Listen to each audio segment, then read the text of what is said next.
Well, you could say it's mostly been the Grinch who's holding this December in his hands, but are we seeing signs of the long-awaited Santa Claus rally in these final minutes? I don't know. So we thought, let's bring in our next guest who says there are still reasons for exactly to be bullish. Our friend Hank Smith of Haverford Trust Chief Investment Officer is joining us now. All right, Hank, what are they? Okay, let's keep it real simple. First of all, you've got to believe the Fed gets it, that they are not going to overshoot, that we aren't going to get 4, 3, probably not even 2 rate hikes next year. So the Fed is going to pause.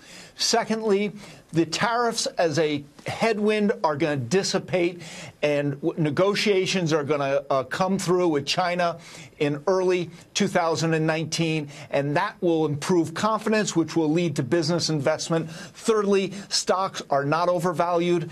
They represent tremendous value in here. And then fourthly, we are entering one of the most favorable periods for equity investors. The third year of a presidential cycle is the best year of the cycle. Plus, the 12 months following midterm elections have delivered positive returns 18 times. That goes back to 1946.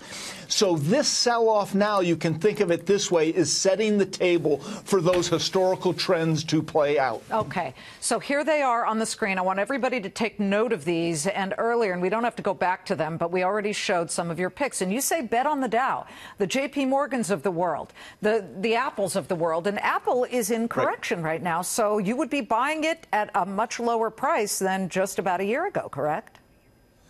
Absolutely. Take advantage of what the market is giving to you. Both J.P. Morgan, Apple, Dow DuPont, FedEx that you mentioned earlier. These are in bear market territory. And if we do not have a recession, as we believe we will not, this represents great opportunity to stick your toe in and make an investment. Yeah, we never know if buying on the flash dips is going to pay off, but lately it might work. As we get ready and set to go here, how do you ride the wave? What is the best way to really do it? Well, look, you can't worry about always coming in at the bottom. You take advantage of this opportunity. Buy great blue chip companies that are paying a dividend, that have solid balance sheets, and are growing the dividend. And today you can get better than bond yields with many of these companies that are yielding 2.5, 3, 3.5, and growing their dividend.